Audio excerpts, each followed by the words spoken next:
Hari ini kita membahas aspek tasawuf dalam Islam.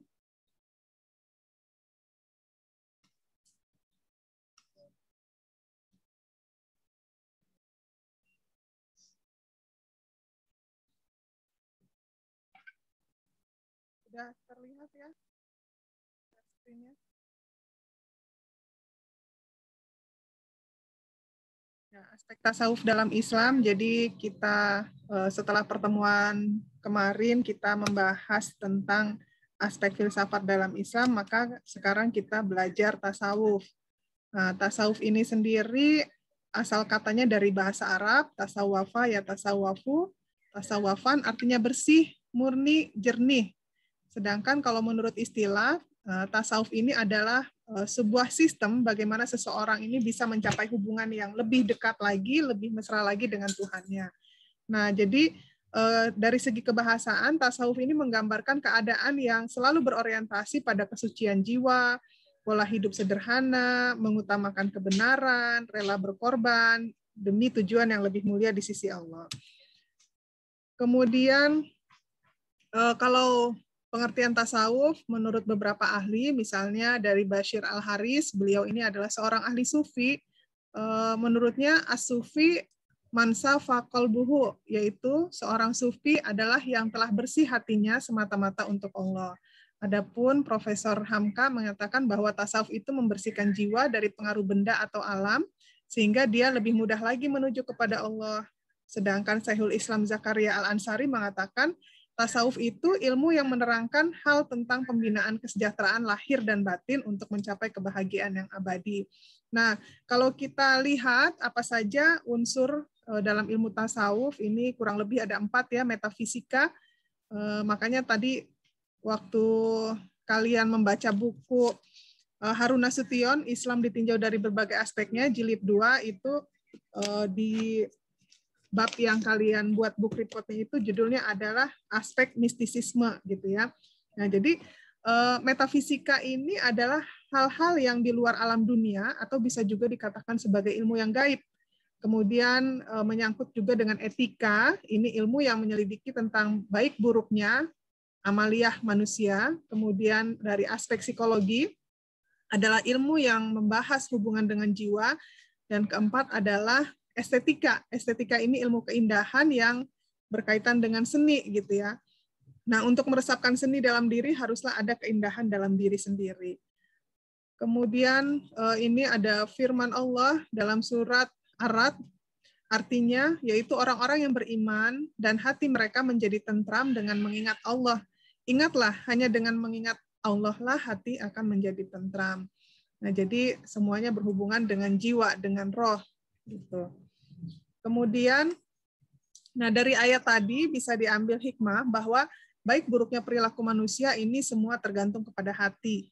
Hati yang jernih ini akan membawa kepada kedamaian, ketentraman. Kemudian dari hati yang jernih ini, yang keluarnya itu adalah sikap dan tindakan yang menyejukkan bagi sesamanya serta bagi lingkungannya. Kemudian sebaliknya, kalau hatinya itu kotor, itu pasti membawa kekacauan, membawa keresahan, kebrutalan yang dampaknya adalah kehancuran manusia dan lingkungan. Nah, sedangkan hati yang bening ini akan terwujud pada diri manusia ketika ia menjalin hubungan dengan Yang Maha Suci.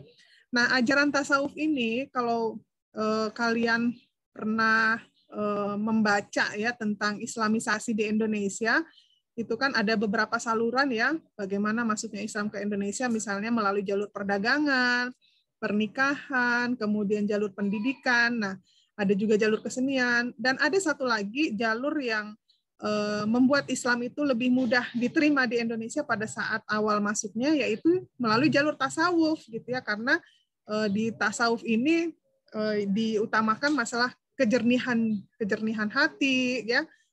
Kemudian dari hati yang jernih, sikapnya juga akan membawa kedamaian, ketentraman. Kemudian di dalam tasawuf ini juga dia apa yang kita kenal itu kayak sufi-sufi gitu ya. Kemudian, nah ini ajaran tasawuf ini lebih mendekati dengan ritual-ritual keagamaan pada masa sebelum datangnya Islam ke Indonesia. Kita tahu sebelum masuknya Islam di Indonesia, mayoritas itu adalah beragama Hindu. Di agama Hindu itu kan banyak ritual-ritual keagamaan gitu ya. yang bersifat mistisisme gitu. Nah ini karena tasawuf ini ajarannya mendekati dari ajaran di Hindu sebelum masuk ke Islam ke Indonesia, ini akhirnya menjadi satu jalur Islamisasi yang sangat efektif pada masa awal itu. Nah, ini sekarang kita membahas tentang apa persamaan tasawuf dengan tarekat.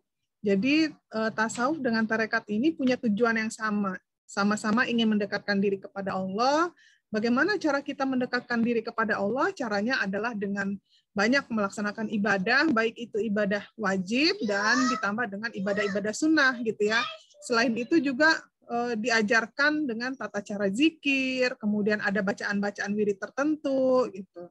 Nah, kemudian materi yang diajarkan oleh seorang syekh kepada pengikutnya ini hampir sama dengan materi yang diajarkan oleh seorang sufi.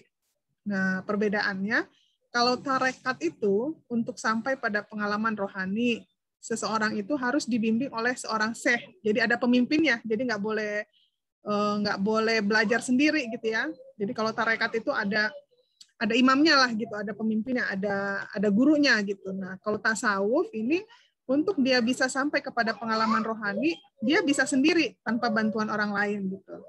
Nah, kemudian tarekat ini adalah bagian dari tasawuf. Jadi kalau kita bahas masalah tasawuf, maka akan ada bagian khusus yang mengulas masalah tarekat gitu. Nah, tasawuf ini bisa dicapai secara perorangan dengan pemaknaan diri serta kesadaran sendiri tanpa campur tangan dari orang lain. Sedangkan tarekat itu bisa dilakukan bersama-sama di bawah bimbingan syekh untuk mencapai satu tujuan. Kemudian persamaannya. Nah, jadi mohon maaf ini tadi perbedaan tasawuf dengan tarekat. Jadi kalau tarekat itu kan asalnya torikoh ya, torikoh itu artinya jalan atau metode. Nah, kalau dalam kasus beragama, torikoh ini adalah jalan kita dalam upaya untuk mendekatkan diri kepada Allah. Nah, sedangkan ilmu yang dipelajari dalam tarekah ini disebut dengan tasawuf. Dan seseorang yang menjalankan tasawuf disebut dengan sufi. Nah, tasawuf ini dalam Islam, dia mempelajari tentang hati ya, atau bisa disebut juga dengan syariah batiniyah, atau dikenal dengan ilmu sir.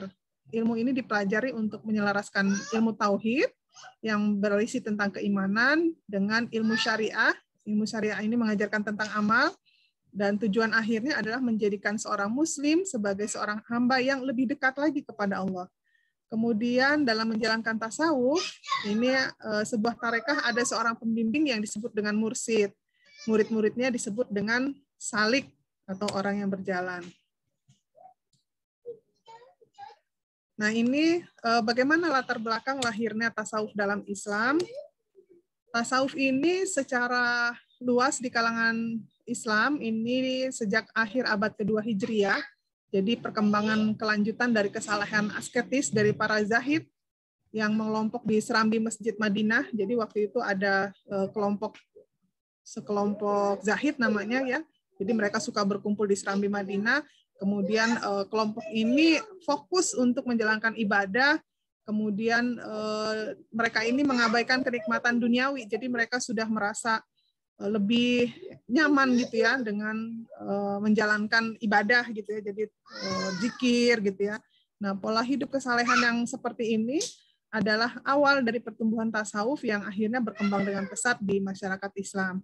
Kemudian cikal bakal munculnya tasawuf ini bersamaan juga dengan pertumbuhan dan perkembangan Islam.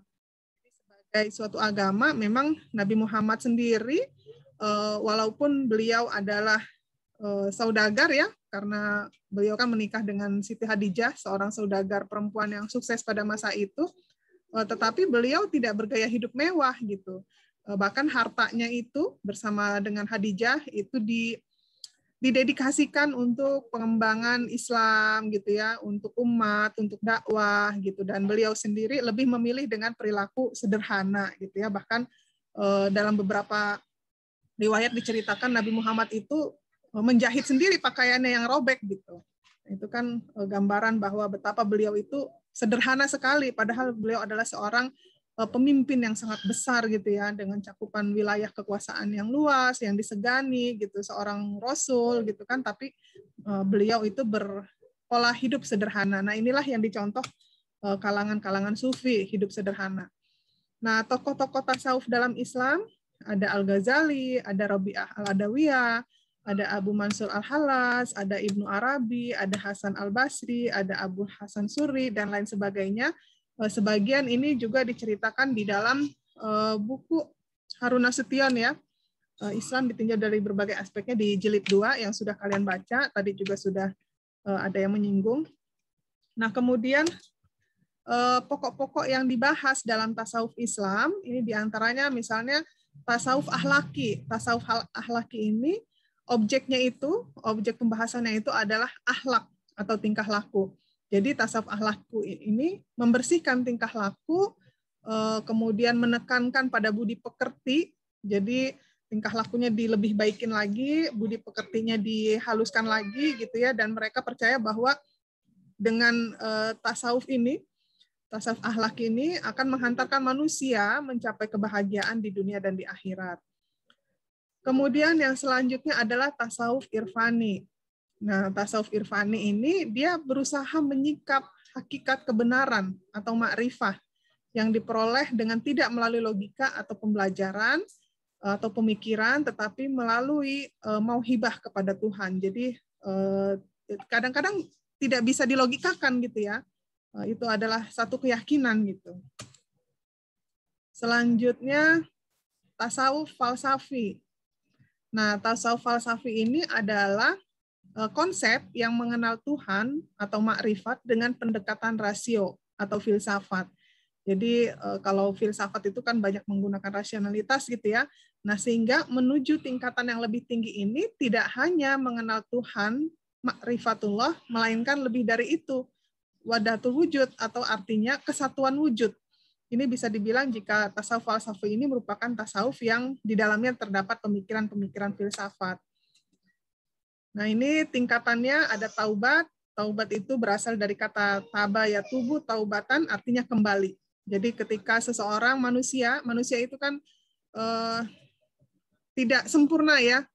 Meskipun dia seorang yang baik, pasti pernah dalam hidupnya itu melakukan kesalahan. Nah, ketika dia merasa melakukan kesalahan, merasa melakukan dosa, maka dia hendaknya bertaubat dan berjanji untuk tidak mengulangi lagi. Jangan misalnya taubat, udah gitu besok-besok diulangin lagi. Nah, itu yang tidak bagus ya. Jadi kalau taubat itu ya harus betul-betul bertaubat, menyesali apa yang sudah dilakukan dan berusaha untuk memperbaiki diri dan lebih baik lagi.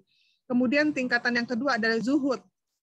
Zuhud ini artinya golongan pemeliharaan dari sifat-sifat duniawi. Situ aja, Mas. Ya. Nah, dari sifat-sifat duniawi yang dapat mempengaruhi pemikiran kaum muslimin dan kemewahan dunia. Kemudian yang tingkatan ketiga adalah sabar. Sabar ini dalam menjalankan semua perintah Allah dan sabar juga dalam menjauhi segala larangannya. Nah, kan kalau nggak salah ada lagu dulu Roma Irama gitu ya, kenapa yang enak-enak itu yang dilarang gitu kan. Jadi kenikmatan dunia itu yang dilarang, misalnya mabuk-mabukan itu dilarang. Terus zina itu dilarang gitu kan. Nah, jadi yang diperintahkan itu misalnya diperintahkan untuk beribadah, diperintahkan untuk menuntut ilmu gitu kan. Kayak kalian ini kan menuntut ilmu ini bukan sesuatu hal yang mudah gitu ya, perlu perjuangan. Banyak tugas, banyak hal untuk menjadi seorang ilmuwan, untuk menjadi seorang sarjana gitu ya. Sabar. Jadi sabar dalam menjalani perintah Allah. Insya Allah akan diberi kemudahan. Kemudian ada beberapa perbedaan pendapat ya di kalangan sufi Islam. Nah, perbedaan pendapat ini merupakan sesuatu yang wajar. Jadi kita yang tidak sanggup beristihad sendiri, kayak kita nih kan bisa dikatakan bahwa seorang muslim yang muslim awam lah gitu, bukan kiai, bukan ustadz, bukan syekh gitu ya. Artinya ilmu kita ini masih masih belum bisa beristihad lah gitu ya. Nah, karena kita tidak bisa beristihad sendiri, boleh kita ittiba. Ittiba itu artinya mengikuti. Jadi kita boleh memilih pendapat mana saja sesuai keyakinan dan pemahaman kita sendiri. Nah, misalnya di dalam Islam itu kita mengenal ada mazhab ya, ada 4 mazhab. Nah, kita boleh mengikuti imam mana yang kita yakini gitu ya. Tentu saja tidak taklid buta gitu ya, tidak mengikut begitu saja, tetapi kita juga berdasarkan keyakinan dan kita juga melihat ada dalil-dalilnya. Selama imam yang kita ikuti itu berdasarkan dalil Al-Quran dan hadis, maka kita boleh mengikutinya gitu ya. Kemudian ini tadi, jadi ketika kita mengikuti atau memilih pendapat imam tadi, itu harus sesuai dengan keyakinan dan pemahaman kita sendiri. Kadang kita itu ada hati nurani gitu loh. Misalnya ada seorang yang mengajarkan apa gitu kan, aduh ini kayaknya nggak bener deh, atau ini saya masih ragu-ragu dengan ajaran yang dia ajarkan itu. Nah boleh kita mencari sendiri gitu ya, ajaran itu sesuai nggak, ada nggak dalilnya dalam Al-Quran dan hadis gitu ya.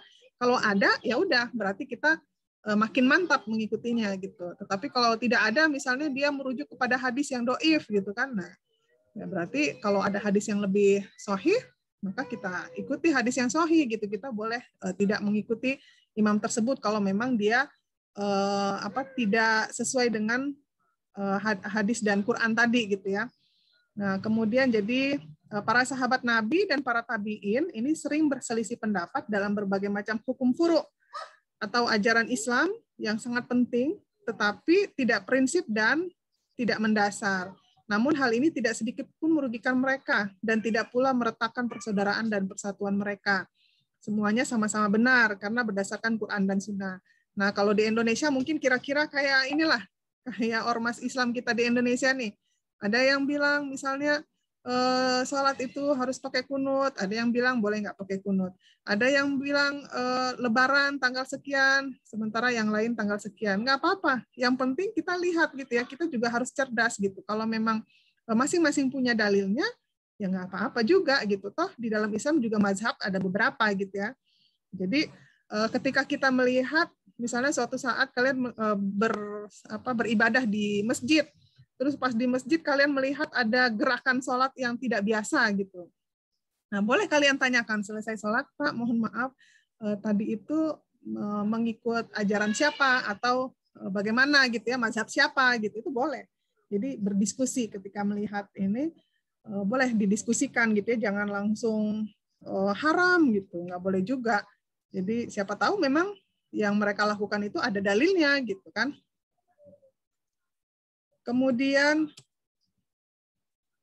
nah, apa manfaat tasawuf bagi kehidupan? Jadi tasawuf itu jika kita mengamalkannya dengan baik, maka bisa mengendalikan emosi dengan baik. Jadi dia emosinya itu nggak gampang marah-marah gitu, nggak meledak-meledak gitu ya. Jadi orangnya lebih cool gitu ya, lebih santun, lebih baik lah gitu. Tampilannya juga lebih adem gitu. Orang yang di dekatnya itu merasa adem gitu kan. Kadang-kadang kita pernah nih ngeliat orang, kalau orang yang kadang-kadang kita baru kenal gitu ya, tapi kita melihatnya, orang ini kayaknya santun banget, kayaknya kalau ini adem gitu ya, karena ya itu keimanan dia, pengamalan ibadahnya itu terpancar gitu, auranya itu keluar gitu. Tapi ada juga yang kayaknya belum apa-apa, kita ngelihat orang itu bawaannya itu pengen ngejitak aja gitu, karena orangnya nyebelin gitu. Nah, itu mungkin ya tasawuf ini salah satu manfaatnya itu dia bisa mengendalikan emosi dengan baik dan terpancar gitu ya, hati yang baik itu terpancar dari tingkah laku yang baik juga. Kemudian tasawuf ini mengingatkan manusia tentang kematian. Jadi kalau kita ingat kematian, bukan berarti misalnya kita berkunjung ke makam keramat terus kita minta wangsit atau minta penglaris, bukan seperti itu. Tetapi kita ziarah ke makam itu agar manusia mengingat kematian, sehingga manusia ini kalau ingat kematian dia bertanya-tanya kepada dirinya, sudahkah ibadahnya itu baik gitu kan, sudahkah beramal saleh gitu kan, sudahkah banyak berbuat kebaikan, sedekah gitu kan, sudahkah kita menjauhi perbuatan maksiat gitu ya, menjauhi kejahatan. Nah, jadi ini gitu.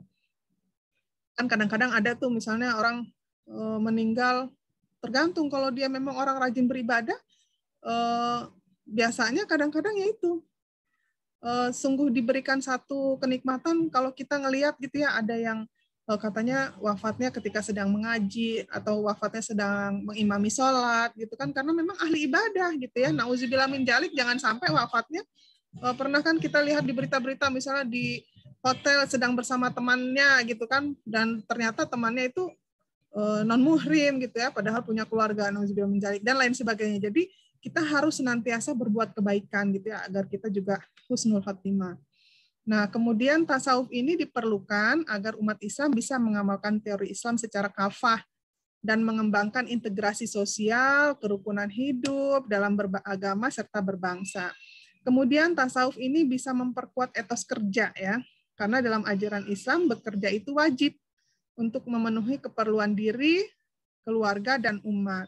Jadi walaupun misalnya kita ini menjalani satu tarekat atau misalnya aliran tasawuf gitu ya, dan kita misalnya berniat untuk menyendiri atau untuk mencari ketenangan diri dengan banyak beribadah, terus dia melakukan perjalanan rohani dengan meninggalkan keluarga gitu. Tapi perlu dipastikan juga jangan sampai si kepala keluarga misalnya pergi untuk menjalankan tarikatnya, kemudian dia tidak meninggalkan nafkah yang cukup untuk anak istrinya.